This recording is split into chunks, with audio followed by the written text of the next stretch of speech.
Nous étions des motards, fervents motards. Ça a été un cataclysme dans notre vie. Et on lui a dit, ben, jamais vous allez récupérer la vue, et puis paf. Je suis arrivé en tant que non-voyant et là, je voyais.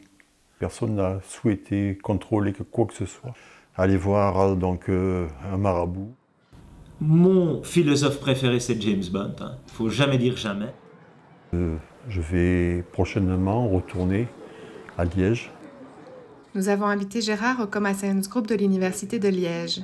L'objectif était de comprendre ce qu'il se passe dans son cerveau au moment où il recouvre la vue. J'avais des problèmes de vision, je m'étais fait mettre des implants multifocaux qu'il fallait procéder au nettoyage. Tout commence en 2010 par cette intervention a priori bénigne, mais qui blesse une vertèbre cervicale. Et c'est en me réveillant de cette intervention, quand j'ai repris conscience en écoutant un jingle donc, des informations, que j'entendais, mais je ne voyais rien, c'était le noir absolu. Et quand le branle-bas de combat a été déclenché, il a fallu un IRM de contrôle qui était assez tardif. Et c'est là qu'ils ont mis en évidence que j'avais donc fait 2 infarctus cérébraux. Gérard Sylvestre, sous-marinier dans l'armée française, et sa famille sentent le ciel leur tomber sur la tête. Depuis l'accident de Gérard, ça n'a pas été facile.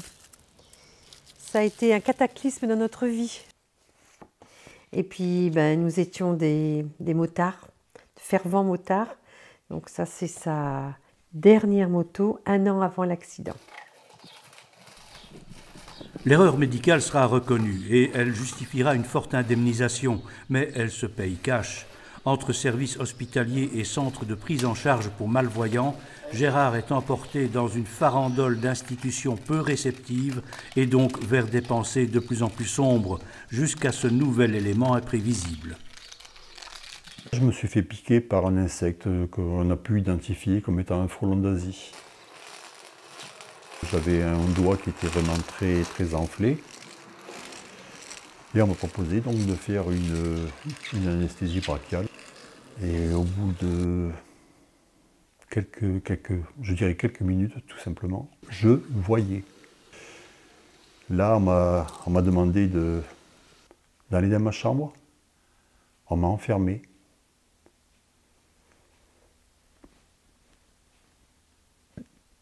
Plus tard, on m'a expliqué que j'étais là pour apprendre à me débrouiller sans la vision et pas récupérer la vision. Pendant 3 jours, j'ai été écarté de tout le monde. Et puis 3 jours après, malheureusement, on va dire que la vision avait disparu et j'ai repris mon cursus. Et là, j'ai eu à nouveau besoin, c'était en 2014, j'ai eu à nouveau besoin d'une petite intervention chirurgicale donc au niveau du coude. Et à nouveau, donc, on m'a proposé une brachiale. Par bonheur, on va dire qu'à nouveau, donc voilà, la vision qui arrive, la vision qui est là. Fort de ces 2 expériences, j'en discute encore une fois avec mes différents médecins. Et là, je tombe sur le néphrologue qui me dit, écoutez, M. Sylvestre, arrêtez d'emmerder la science. Excusez-moi l'expression, mais c'est la triste réalité. Allez voir donc un marabout et puis arrêtez d'embêter la médecine. J'ai profité que d'une aparté. J'ai pris une bouteille de gaz, un sac en plastique. Quand je me suis réveillé, c'était avec les pompiers. Mon chien avait déchiré le plastique. Et puis on m'a conduit en psychiatrie encore une fois. Mais le vent commence à tourner, la réaction du cerveau après absorption d'un produit anesthésiant est temporaire, mais elle intrigue et elle interpelle. Donc on m'a proposé de faire des tests à l'aveugle pendant 3 mois. 3 mois où on m'injectait il y avait 3 produits. On m'injectait un produit, puis je disais je vois pas.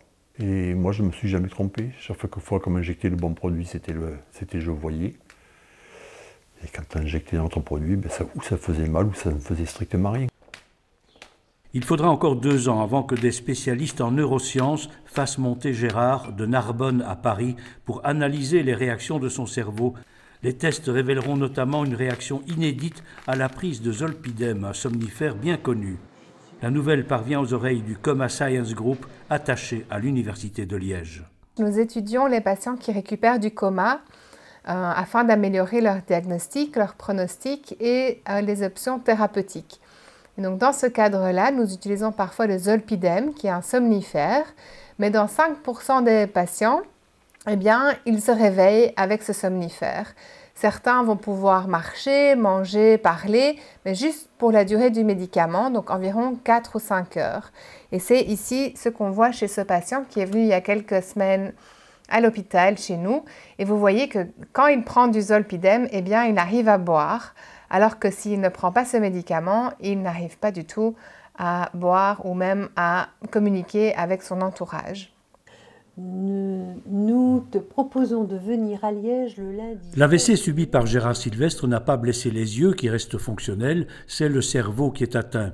Alors pour comprendre comment le zolpidem agit sur son champ visuel, il va se soumettre à une batterie de tests pilotée par le Coma Science Group, fondé par le professeur Steven Loreis. Bonjour Monsieur Sylvestre, heureux de vous accueillir. Ici, est-ce que vous voyez un mouvement ? Excusez-moi, mais vous êtes coupé, je c'est ça. À ce niveau-là. Des personnes avec des troubles de la vue, des personnes avec des troubles du langage, ça mérite notre attention. Imaginez-vous, ça fait des années, ici, plus de 10 ans, qu'il y a Monsieur Sylvestre, et on lui a dit, ben, jamais vous allez récupérer la vue, et puis paf. Durant une semaine, Gérard se plie à Liège à des examens ophtalmologiques, neuropsychologiques, électroencéphalogramme et imagerie cérébrale avec et sans prise de zolpidem. Son cerveau réagit, les informations tombent. Alors, donc, tous ces examens nous ont permis de tirer un certain nombre de conclusions.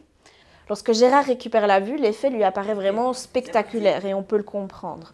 Cependant, quand on s'intéresse vraiment aux résultats ophtalmologiques plus en détail, ce qu'on observe, c'est que Gérard récupère la vue, certes, mais qu'il récupère seulement une partie centrale de la vision et pas tout le champ visuel. Alors si on va un petit peu plus loin et qu'on s'intéresse cette fois-ci à l'activité cérébrale de Gérard, ce qu'on a pu observer, c'est qu'au repos, donc à l'état normal, les régions visuelles du cerveau de Gérard sont hypométaboliques. C'est-à-dire qu'elle présente une activité diminuée par rapport à ce qu'on attendrait dans un état tout à fait normal. Après la prise du médicament, cependant, ce qu'on observe, c'est que Gérard démontre à ce moment-là des aires visuelles un petit peu plus actives, mais toutefois la récupération reste partielle, comme dans le champ visuel. Donc là, on voit, donc regarde ici, c'est là où tu as eu ton AVC, et là on voit en noir ici, ça c'est où il y a la lésion cérébrale. D'accord. Voilà, et on voit que c'est localisé de ce côté-là. On le voit ici un peu. Et ça, c'est vraiment, ça, c'est concerne donc enfin, plus ou moins, on va dire, la zone qui incombe à la vision. Voilà, et donc ça, c'est la zone, et donc si tu vois ici, elle est à droite, et donc ça veut dire que c'est ton côté gauche visuel que tu vois pas. D'accord. Parce qu'il y a ça. Et ici, de ce côté-ci, tu vois un peu, et quand tu prends du zolpidem, tu vois beaucoup plus. Ok, donc Gérard, on va pouvoir installer le casque de l'électroencéphalogramme. Donc ici, c'est un examen qui permet de mesurer l'activité électrique au niveau de votre cerveau. Voilà, c'est froid, désolé. Alors au niveau, cette fois-ci, de l'activité électrique du cerveau de Gérard, ce qu'on a pu observer, c'est qu'à la suite de la prise du médicament, l'activité du cerveau de Gérard est plus imprévisible, c'est-à-dire que son cerveau fonctionne de façon beaucoup plus complexe qu'avant. Comme ça. Après des années d'errance dans un milieu médical souvent trop sceptique et sourd à ses appels, Gérard Sylvestre a enfin eu l'impression d'être entendu. Il a le sentiment d'être impliqué dans une démarche scientifique qui pourrait ouvrir de nouvelles portes, ici ou ailleurs. Des cas exceptionnels, pour nous, c'est une opportunité exceptionnelle. On va vraiment apprendre parce qu'il n'y a pas beaucoup de Monsieur Sylvestre. Hein. On aimerait bien qu'il y en a des milliers. Après, pour pouvoir généraliser, la science n'aime pas l'anecdote, hein, le cas unique. C'est compliqué d'établir des conclusions avec un cas unique. Et c'est pour ça qu'on espère trouver des autres patientes avec une condition similaire à Gérard qui répondent aussi aux olpidèmes pour mieux étudier ces phénomènes.